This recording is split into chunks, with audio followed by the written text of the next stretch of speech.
Bonjour, mon nom est Gabriel Tremblay et dans le cadre de Relève mon défi, j'ai décidé de me lancer le défi de rentrer dans le top 50, toute catégorie de la course Spartan Super qui se tenait au Mont-Tremblant le 17 mai 2015. Donc, qu'est-ce que c'est un Spartan Race Super?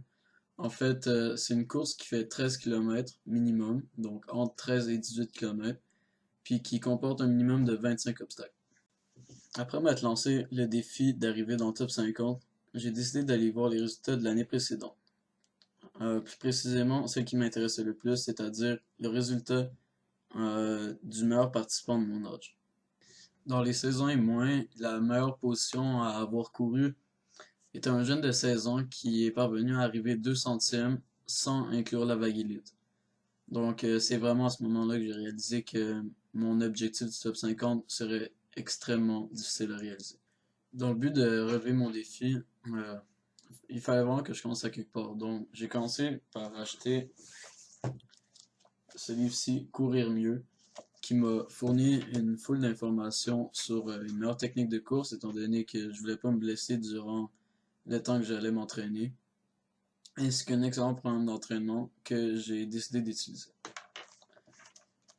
J'ai aussi acheté Courir au bon rythme, qui m'a vraiment appris comment m'entraîner, les techniques d'entraînement par intervalle.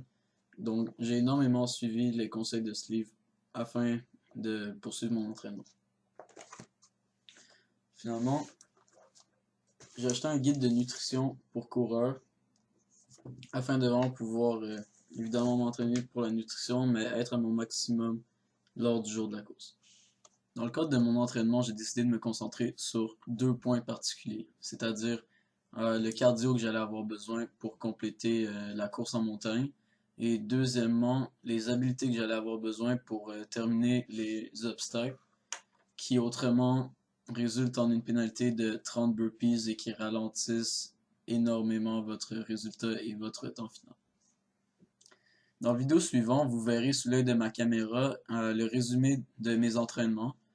Donc, l'aspect cardio que j'ai travaillé au Mont-Royal et dans les escaliers du collège.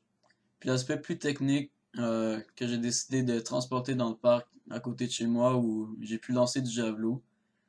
Et certains seraient surpris de voir intégrer ce lancer de javelot dans mon entraînement. Par contre, il s'agit d'une des épreuves les plus ratées de la course. Donc, je me suis dit que entraîner cet aspect serait énormément bénéfique pour que je puisse me tailler une place dans le top 50 de la course. Bonne écoute à vous.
suite à ma phase d'entraînement et à mon changement d'alimentation pour le meilleur, euh, sur un espace de 4 mois, je me suis pesé au tout début de l'entraînement, puis à la toute fin, et j'ai remarqué une différence de 138 livres au départ à 130 à la fin, ce qui est à mon avis énorme étant donné que je suis pas quelqu'un de lourd à la base et que c'est pas facile de perdre du poids dans mon cas, mais je vois ça comme une bonne chose étant donné que mes tests physiques ont pas changé, que mon cardio est meilleur qu'avant et que vraiment je suis à la meilleure forme physique que j'ai jamais été.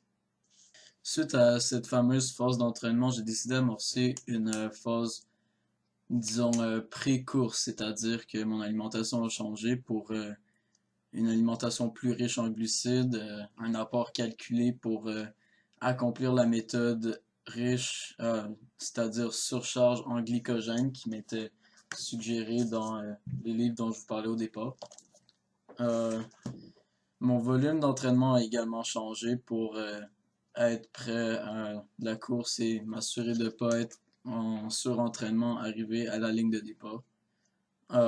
J'ai aussi suivi le plan d'hydratation pour être à mon top lors de la course et différents trucs d'alimentation au moment de la course comme la consommation de jujubes riches en glucides par exemple que j'ai consommé tout au long de ma course. Et donc de cette façon, 4 mois après m'être lancé le défi, j'étais enfin prêt à prendre le départ de la course du Spartan Race Super de Mont-Tremblant.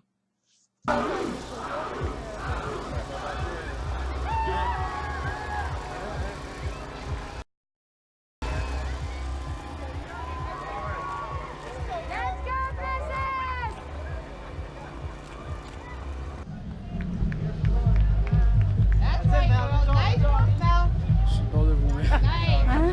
T'es passé sur vomir? Ouais. T'as-tu as besoin d'eau, hein? Je sais pas si on va bientôt, mais c'est tough. He's playing handsies, JJ.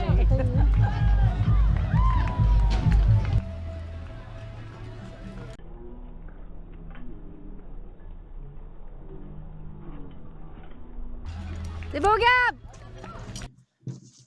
Comme vous avez pu le voir dans mes vidéos, la course n'a pas été facile pour moi. Mon manque d'expérience m'a coûté cher.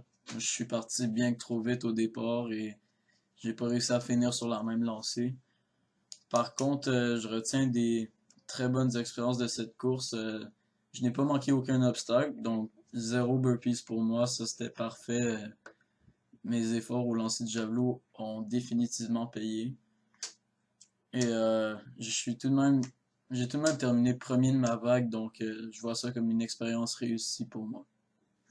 Donc si je fais le palmarès de mes résultats, j'ai récolté une 101e position overall, incluant la vague élite, qui elle bénéficiait d'aucune file d'attente dont j'ai quelquefois été victime.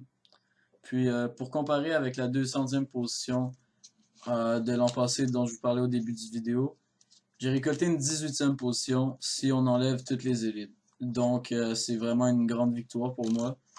De plus qu'une 3e position dans ma catégorie d'âge qui inclut les 15 à 19 ans. Donc étant donné que j'ai 16 ans, je peux dire que je suis assez désavantagé dans ma catégorie. Mais c'est à vous de juger si j'ai réussi mon défi. Selon moi, oui. Et pour finir, je repars avec une magnifique médaille. C'est clair que je vais revenir pour une autre l'année prochaine avec un défi encore plus de plus grande taille encore. Et je repars la tête haute en vous disant à l'année prochaine.